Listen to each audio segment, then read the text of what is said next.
Hey, Raymond here from the Beginner Photography Podcast, and growing up, Garfield was always my favorite Sunday morning cartoon. Let's get into today's interview. Welcome to the Beginner Photography Podcast with Raymond Hatfield, the podcast dedicated to interviewing world-class photographers to ask them the questions you want answered. Whether you want to be the world's best wedding photographer, family photographer, pet photographer, or you just want to take better photos of your kids growing up, we will get you to start taking better photos today. Here with you as always, husband, father, home brewer, LA Dodgers fan, and award-winning Indianapolis wedding photographer, Raymond Hatfield. Thank you so much for joining me today. I am Raymond Hatfield. I am your host as always, and today we are going on an adventure. That's right. We're all getting in the Magic School Bus, and we're all going on an adventure that I'm super excited about, because we have a photographer who specializes in outdoor and adventure photography, and it's somebody who I've wanted to get on the podcast for a while, especially because it's a niche that is if it's really hard to think about how you would get into it as a beginner. You think, I don't even know where to start. Surely somebody doesn't come up to you and just hands you a bunch of cash and says, hey, why don't you go out on a camping trip for a few days and just document your journey and get us some great photos. So we really get into all that, and I'm really excited for you guys to check out this interview. But first, I want to share a review that we got on iTunes, and it comes from Danny. Danny. Okay. The interview says, why do I keep saying that? The review says, this show is great. I've listened to it all the way through and love every episode. The first episodes are definitely geared towards beginners and are packed with useful information that improved my pictures drastically. Whoa. The dynamic of the podcast also makes it super fun to listen to, making it easier to be receptive to the info. I definitely would recommend anyone, as this is something for everybody. Keep up the awesome work. Danny, thank you, man. I really appreciate that. I'm glad that you enjoy the podcast enough to have left a 5-star review. That's a wonderful review from Danny. So it really doesn't take much. If you are listening, you can tell right now that it really doesn't take much to help out the podcast. I don't have advertisers on the podcast, and if there's any sort of value that you get out of this thing, the only thing that I ask in return, besides accidentally just hitting the microphone there, is a simple review for us in the iTunes store, as it really does help in the rankings. It lets us get seen by others who are starting out in photography so that we can help them as well. So if you could just take 30 seconds of your time, you could tell by that review, it really doesn't take much. Just let me know what you think about the episodes, and if you would recommend it to a friend. That's it. So I also want to take a quick moment to thank everybody who has been checking out the website. Every Thursday, I have been posting new blog posts with new content. So on top of the podcast, which comes out every Monday, I've now also been doing Thursday blog posts, which have been extremely helpful to a lot of people who I've been getting emails from. So most recently, I've been posting blogs about how to take good photos, 4 ways that you can find your photography passion, how to have more fun with your photos, 6 reasons why a 35mm lens is better than a 50mm lens, and the only 5 photos you need to tell any story. So if those sound like topics that you would like to know more about, feel free to check out beginnerphotographypodcast.com, and I got all the blogs down at the bottom of the page. Check them out. Let me know what you think. So that's it. Okay, we are going to get into today's interview right now. Again, I'm super excited about this interview with adventure and outdoor photographer Carney. Let's get into it. Today's guest is travel and adventure photographer Carney. Working with large clients like British Airways, REI, Powerbar, and Hyundai, she's living proof that you can make a living doing what you love, and nowhere is that more clear than her own Instagram. Kat, thank you so much for coming on the podcast today. Thanks for having me. Yeah, I'm super excited to get into this, because there are so many listeners of the podcast, so many people new to photography who have no idea how to kind of get into this niche that you're in right now, and it's super cool. But first, usually I kind of mention where my guests are from.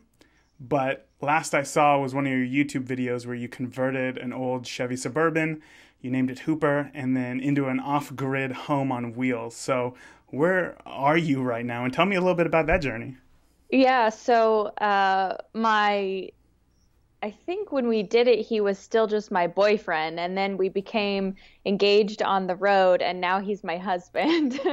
So we converted a 2002 Chevy Suburban named Hooper, and ultimately I ended up living in it for 18 months, and Craig, my now husband, came along for the first 5 months of the journey, and then he had to work for like between 6 and 8 months. I'm not sure. Yeah, it was about 7 months actually that he had to work. And then he has the summers off. So he rejoined me for 3 months. And then I went back on the road by myself for 3 more months. And then I eventually moved out to where his now full-time base is, which is Providence, Rhode Island. So previously to that, we had been living in San Diego for 5 years. So I just moved to Rhode Island about 2.5 months ago. Oh, wow. But since I've moved here, I've already been in Spain for the most of the month of February, and then in New Hampshire for most of this month so far. So I haven't been here that much, but I suppose it's technically where you are. Technically where I live. Okay. Yes. Do you still have Hooper? Yes, I do. Oh my gosh. Do you ever plan on going back out on the road? Yeah, definitely. So we'll probably spend a lot of the summer again on the road.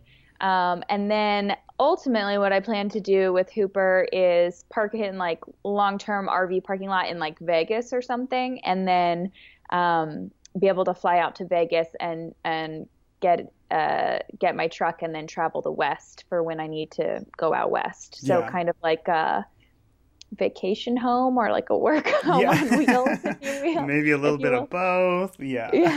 Well, that sounds super cool. I can't possibly imagine doing something like that. I remember when I was a kid, my parents had it was like a full-size truck, but they put a camper on it, and then in the back they had like, they weren't custom made, but they were like little couches, I guess, that were made for storage, but they were perfect for kids. And I was like, this is the coolest thing ever. But one weekend I tried to like live in it for the weekend, and it was just way too small for me. So I can't even imagine as an adult living in a Suburban. But that is, imagine 2 people. Yeah, no, that's what I'm saying. It's like, geez, it just keeps getting compounded. So, but I guess it's a testament to that you're kind of still living that lifestyle, though, that it is that you want to live.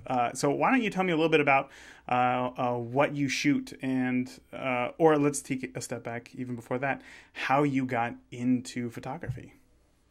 I got into photography in high school, and I was on the like newspaper and the yearbook staff, and so I initially started shooting a little bit then, but I was actually did more like design for them, and then for my high school graduation present, my mom, well, I guess I'll step back even further. When we went on vacation as a kid, my mom used to get, I have 4 brothers, so she would get me and my 4 brothers, those disposable cameras. Oh, yeah. And my brothers would take like 3 or 4 stupid images of themselves, like being goofy or whatever, and then they would just kind of all like toss me the camera because I wanted to go take pictures of the sunset, and I wanted to get a cool picture of the lake that we saw or the ferry that we went on. And so I really wanted to like tell the story of our vacation. And so that's, I guess, how I started it. When I graduated high school, my mom bought me my first digital camera, which was like 3.2 megapixel. I actually still have it. It might be no way. In my office. I think it's cool. up on my shelf up there. I still have it, and it still works. I just turned it on for the first time when I was like cleaning out my like childhood room at my parents' house. I'm 31. It took me that long to do that. But so she bought me the digital camera, and then in college, I think after a couple years, I bought my first DSLR, which was a Canon Rebel XT. And right on. I had the same camera. That was my first DSLR. Yeah, the Rebel series is great. I actually still have a Canon Rebel T2i Oh, that I cool. use for underwater stuff sometimes. Um, so I got my first DSLR. Then how I got into the adventure niche was in between years of college, I went to work first at Lake Powell in the Southwest and then in Denali National Park in Alaska. Oh, And wow. so I kind of tried to capture the story of my summer in each of those places. And that's when I first discovered like Jimmy Chin was shooting, adventure stuff. And I was like, oh my gosh, this isn't a job that people have, like capturing their adventures and like life in the outdoors. And so ever since then, I was like, that seems like it would be really cool. It took me a long time to get around to actually doing that full time. It was like, another decade later that I finally did that I can imagine. full time, but I was sort of working towards that ever since the summer of 2008, which is when I worked in Lake Powell in Arizona. Jeez, wow. There was a lot to that story. So how did you go from the little girl taking with a disposable camera, just taking pictures of your vacation, to now working with big brands? I kind of want to know. You talked a little bit there about kind of now being full time doing adventure photography. What does that entail? Because let me step back. So I guess like for me, I get a lead from my website. Couple contacts me to shoot their wedding. I shoot their wedding, and that's it. But you have to work with licensing and commercial use. Can you kind of walk me through how that all got started? Sure. So, like I said, it took me a long time to do it full time. In the interim, I worked as a photojournalist and reporter for a small newspaper in Southeast Kansas, like right after I graduated college. And then I actually moved to Spain to play professional volleyball for a little while, and then came back. And eventually, after traveling for like, I think six or 7 months, I moved to San Diego with my then boyfriend, now husband. And in San Diego, I got like a full-time job working for a business association, which is like a neighborhood development thing. And the whole time I just kept taking the images that I liked taking, and this thing called Instagram was a thing that happened.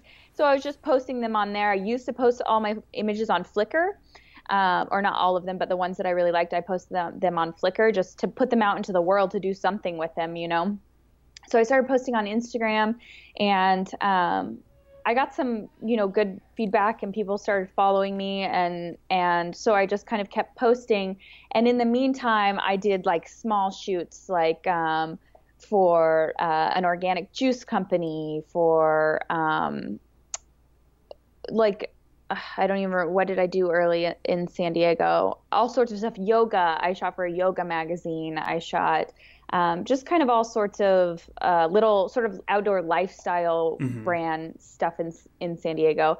And then I was actually getting emails from people who had like discovered me on Instagram and then went and looked at my website, and they are like, we want to license this image for like our big campaign. I was like, this is awesome. Like, this is a great way for people to find me. And so ultimately that was kind of a launching pad, and then it just grew and developed from there. When I finally decided to take the plunge to become full time, I think it was in early 2016. I did that. So I've only been full time for 2 years now in the outdoor adventure niche. I was previously full time as a photojournalist, but coming full circle, I decided to shoot full time in this niche.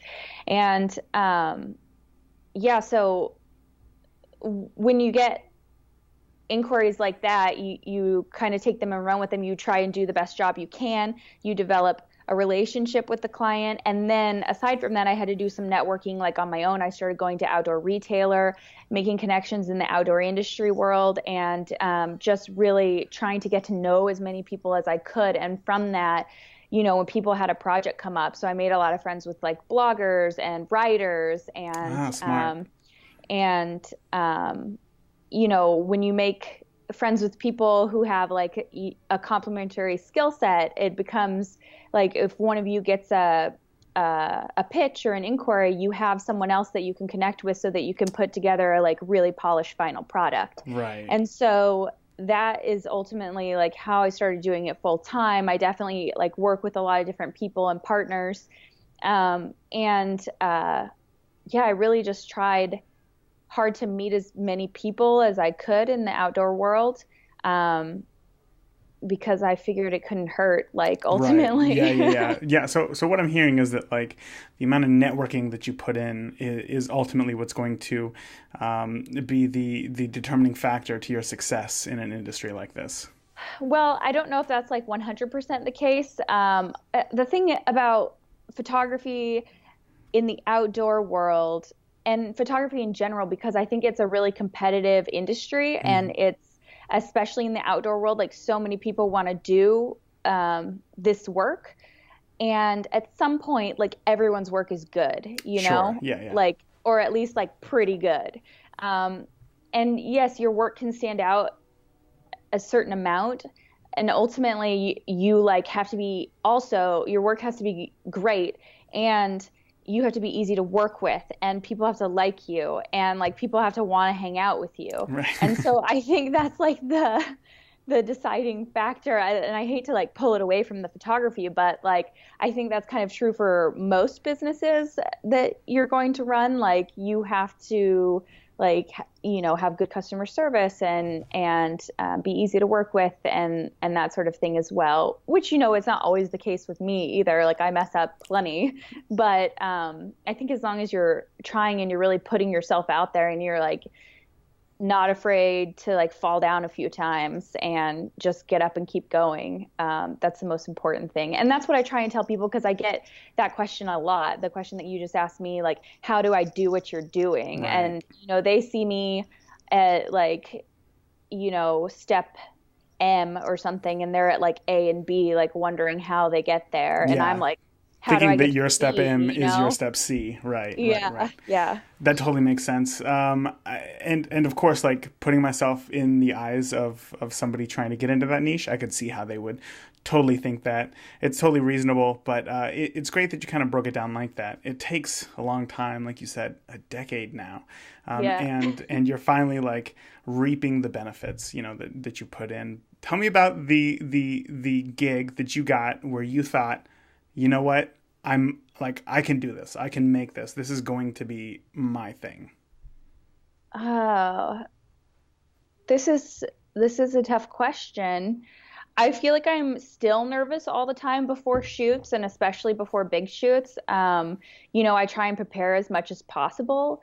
The first big gig, you know, I shot, and it wasn't exciting at all, but it was for an outdoor company, and I can't even remember the name of them right now. It's some big outdoor store in LA. They had me come up and do a shoot, and and everything went like, I was really nervous for it. I went like over all the stuff in my head. And it was like, they had like some survival stuff, like backpack. I was shooting like backpacks and, I don't even remember what else we were shooting, like knives, I think, or something. And ultimately it went well. And, you know, I saw a bunch of the images on their website later and in their print and stuff.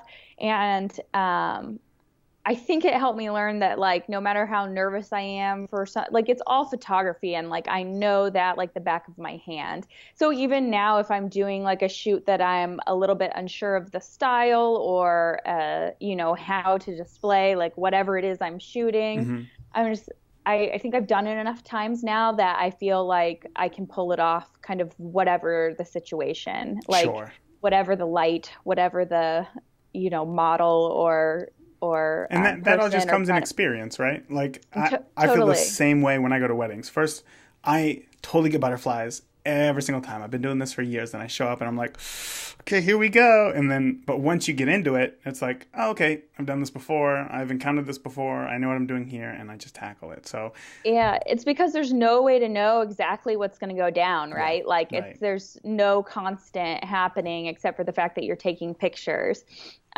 So you just have to be willing to like go with the flow and change your plan as like the situation evolves, essentially. Yep. Yep. Couldn't agree more. I love that.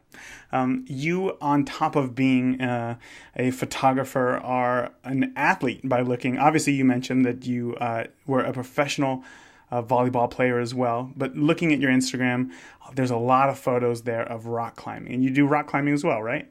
Yes. Okay. So I got two questions here. One, how much planning goes into taking photos of rock climbers? Do you scout a location, or do you stumble upon it and then just take the photos? And then number two, how do you carry all that equipment when you're on like this giant rock face? Sure. So as far as the location goes, like my images of rock climbers are in like pretty well-known locations. Mm-hmm. I mean, sometimes not. Sometimes they're at like local, lesser-known crags. But like I have images in Joshua Tree and Indian Creek and Yosemite and some places that like if you're a climber, you know exactly where that is. Gotcha. And exactly where it's shot.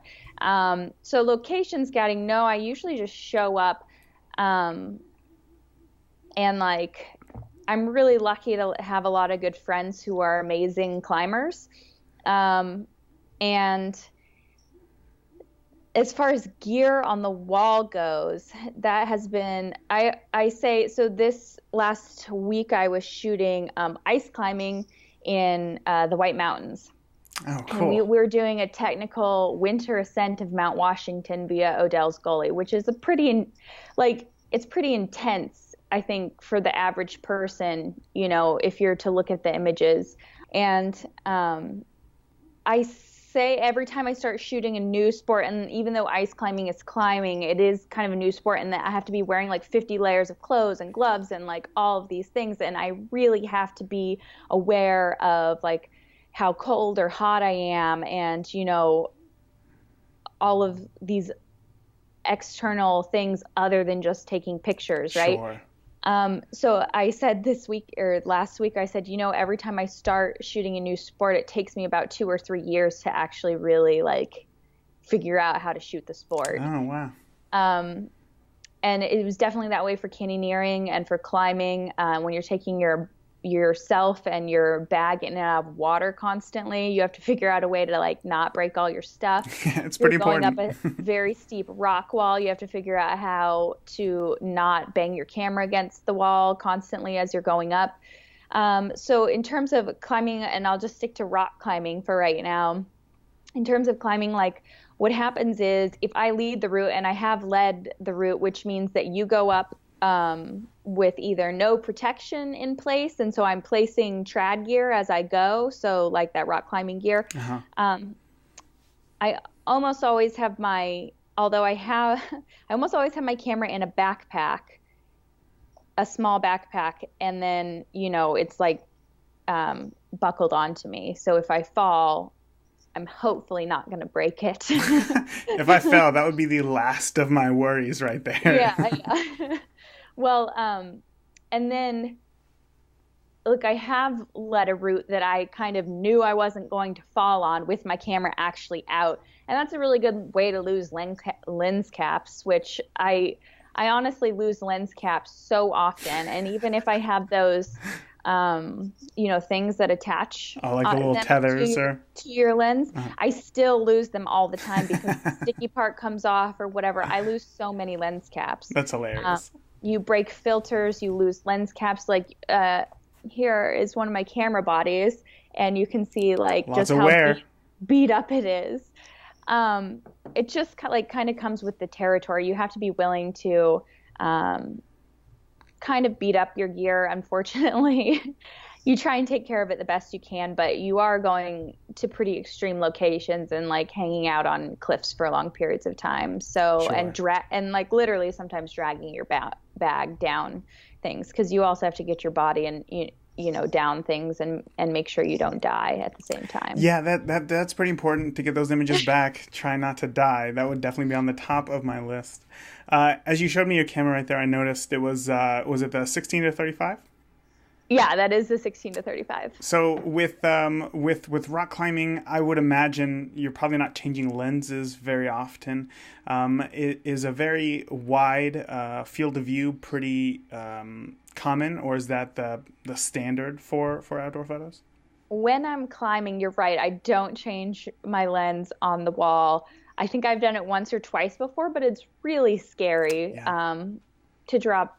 It would be very terrible to drop something that expensive um, down the rock face. Also, you don't want to hit other people on the head. Like that could really injure someone. Sure. That's a heavy So lens, yeah. you just you want to have everything hooked on to, yourself or the rock wall. And yeah, you don't really want to have like a lens floating around. So generally I use my 24 to 70 Hmm. when I'm on a rock wall, just because it's a really good intermediate. It can be wide and I can zoom in a little bit.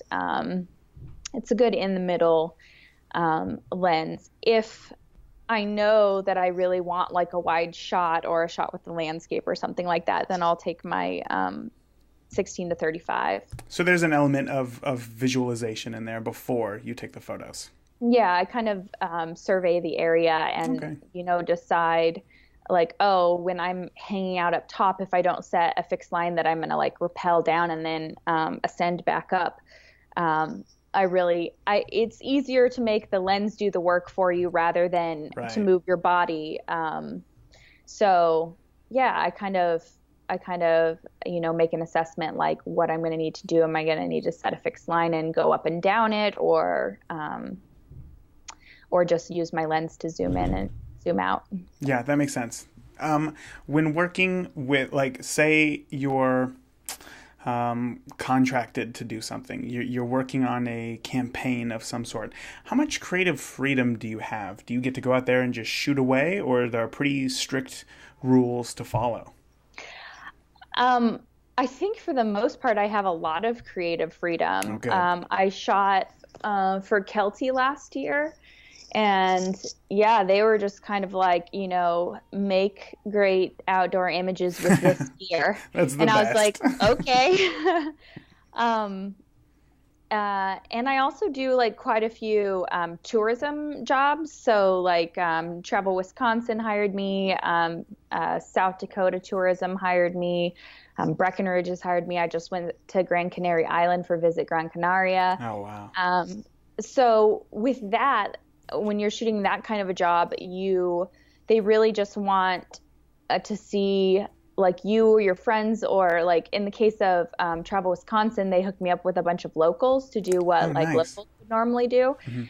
And that was just like so much fun. I got to know a bunch of the locals. I got to do all sorts of things that they really enjoy doing in the winter, which I think made for really interesting images. It's like, here, tell the story of what there is to do in the winter in Wisconsin, which is a lot actually. Yeah, I would imagine, yeah. And then also here are like some great local characters to have fun and interact with. So Sure. yeah, so a lot of times, like in that case, they had things set up for me. But yeah, I've also done a lot of work with REI, and that has been amazing. And they're like very, I guess, open and open to like your ideas and stuff. They just want to see like, hey, like what you come up with, will decide to use it or not. That is so great to hear. Yeah, and then a lot of stuff. This is something I try and tell people looking to get into this kind of work. A lot of work that I do gets sold after the fact. Mhm. So I don't necessarily always have an assignment when I'm out shooting. I go shoot a story and then I can pitch it a bunch of places, or it'll get licensed or picked up somewhere along the way. So that's happened a number of times as well, when a company comes to me and said, hey, we saw this image, we want to license it for this campaign. And I'm like, great, the work is already done. Yeah. But that's something you have to be doing, is going out there and taking images of things you love doing, because a lot of times you really have to be proactive, I think, in this industry. You can't just sit around and wait for an assignment because it's not going to come. You have to do something and then pitch it, or put your stuff out there so people can see it. So, and I would imagine that all that networking for years that you did has really come in handy once you've already shot those images. that definitely helps. And once you've done, especially editorial, for editorial work, once you've done work for an editor and you did a really good job, now you have a relationship with that person and they have an idea of what kind of professional you are. And I think that's really helpful for continuing to do work with them in the future. Right. Great tip there. Great tip for sure. And I kind of want to shift to the next part of photography, which is obviously editing and workflow. When you go out, can you walk me through how you back up your photos, how you edit your photos? Do you do that in the field? Do you wait till you get back? How does that work? I usually don't edit my photos on the field, but it depends. It really depends. Like for some of the tourism work that I've done, you have to edit your photos in the field because, they want you to be like posting on social media as you're doing it. Oh, as you're doing it. Oh, wow. This is a real-time thing. Just because people like following along with that story, and then later you really polish everything and give them a nice cohesive story that they can use in their advertising and branding campaigns later. So yeah, sometimes it is as you go. For the most part, especially when I'm shooting editorial, like all of that stuff gets edited and pieced together later after the fact.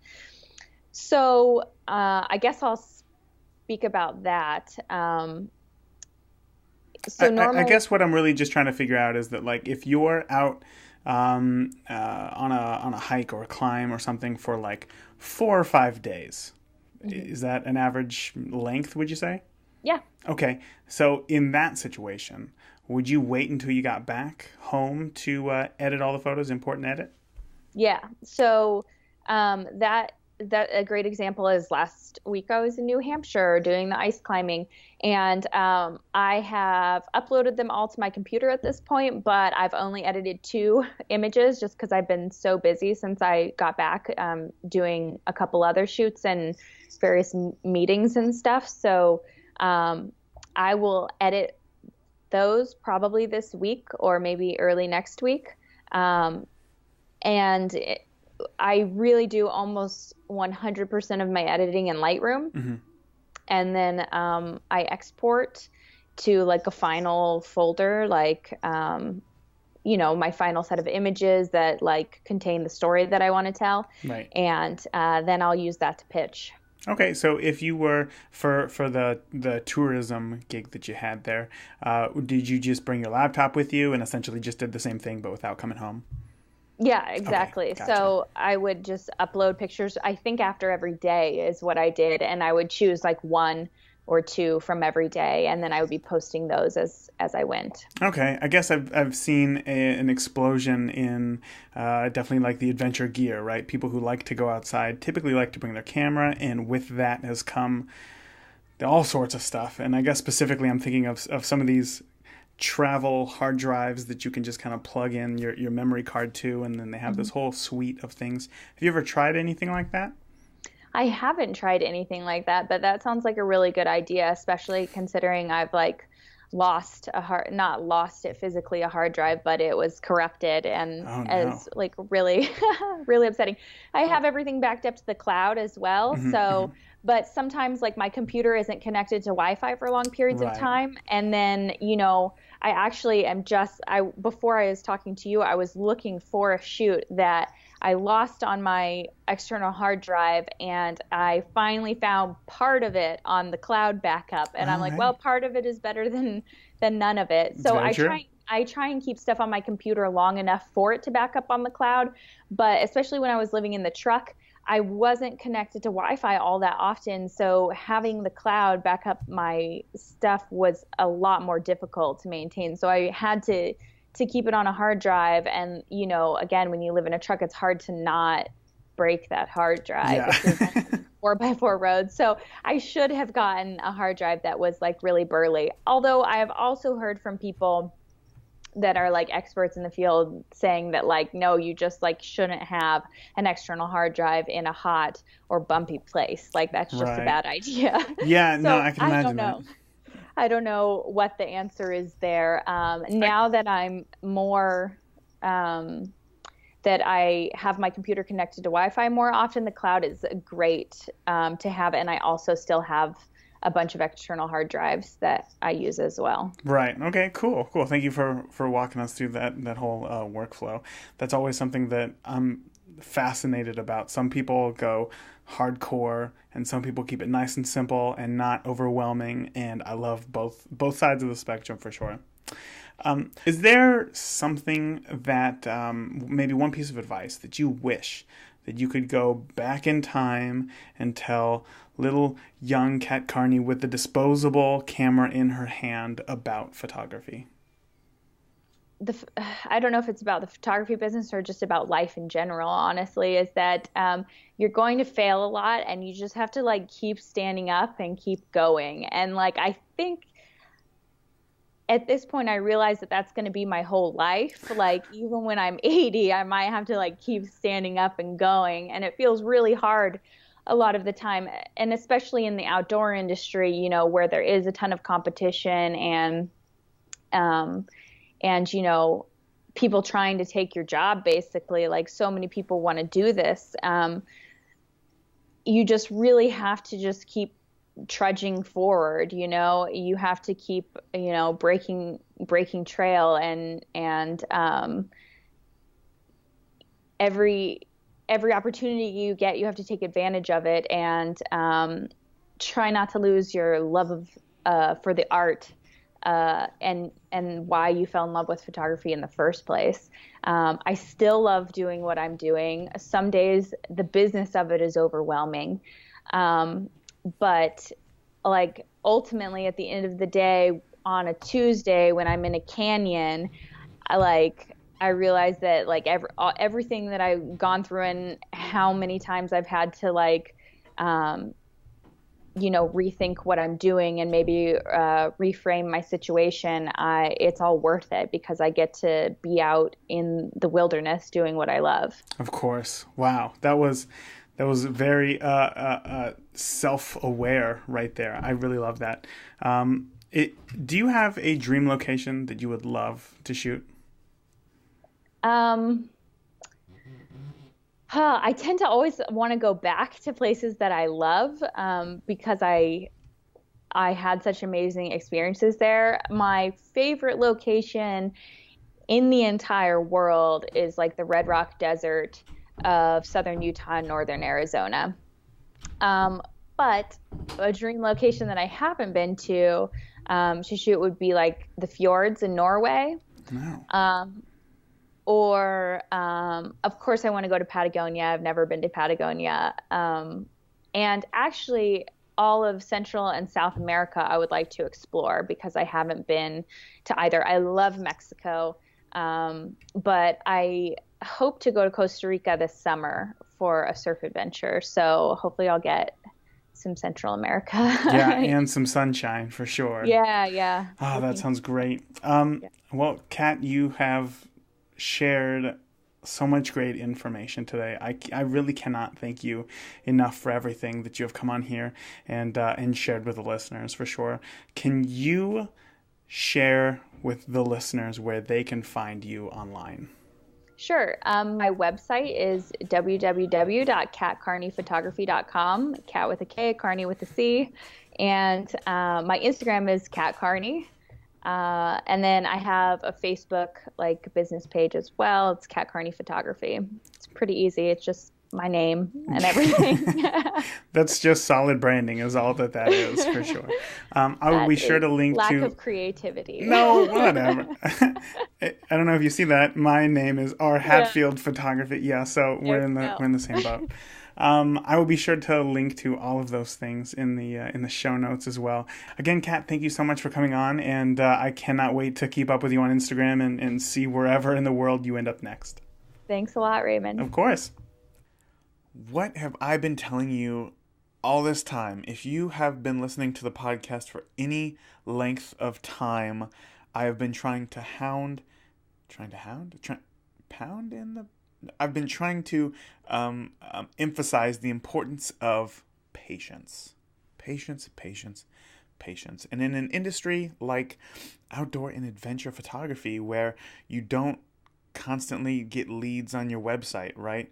Where you're not shooting thousands of gigs per year, where you're not shooting high volumes. It's usually like a few big projects, right? Multi-day type projects. Sometimes they take weeks, whatever. It takes time to build up those relationships, to start working with brands, to work with people who 10 years from now, might work at REI and happen to know somebody in marketing. And when they're looking for a photographer, they're going to think of you. It's not going to happen overnight. It can't happen overnight. So right now, wherever you are in your journey, you probably don't even know where you're going. And that's fine. I would kind of hope that there's a little bit of excitement of the unknown in your photography, and I hope that you just enjoy it until you get to that point. Stop trying to push it, faster than you can handle. There's a difference between going out and actively trying to network with people to progress your career and wondering why a month into photography you're not able to quit your job yet. So just enjoy the ride. As Kat, you heard in that interview, it took Kat 10 years to get where she's at today. 10 years. And ultimately she's been doing it for even longer. She's just been pursuing it for 10 years. So I hope that gives you help. I hope that gives you hope. I hope that gives you hope. I hope that gives you hope. Man, maybe I need to go back to bed or have another cup of coffee or something. I apologize. These words coming out of my mouth are just not working good. My point being is that it's a long road, so just enjoy the ride, honestly. And you're going to get to wherever you want to get eventually, as long as you just keep with it. That's all you got to do. So until next week, you got 1 week right now until the next time you hear my voice, which is going to be spitting out more dumb words probably. Go out and shoot. Go out, have fun. It doesn't, you don't have to have a big project. Just go out, shoot something that interests you even remotely. Your kids, it's almost spring, flowers popping up, whatever it is, a little body of water. Just go out, shoot, have fun. Just do something. Ultimately though, be safe. And that's it. We're going to end the interview episode right there. I will see you all next week, where hopefully you have actually gotten out and taken photos and not just listened to this and said, yeah, I should do that, and then not do it. Get out and do it. Do it. Okay. I will see you all next week. I love you all. Later. Thank you for listening to today's episode of the Beginner Photography Podcast. Be sure to join the conversations on Facebook and Instagram. And if you want any links or resources we talked about in today's episode, check out the show notes at beginnerphotographypodcast.com. See you again next week.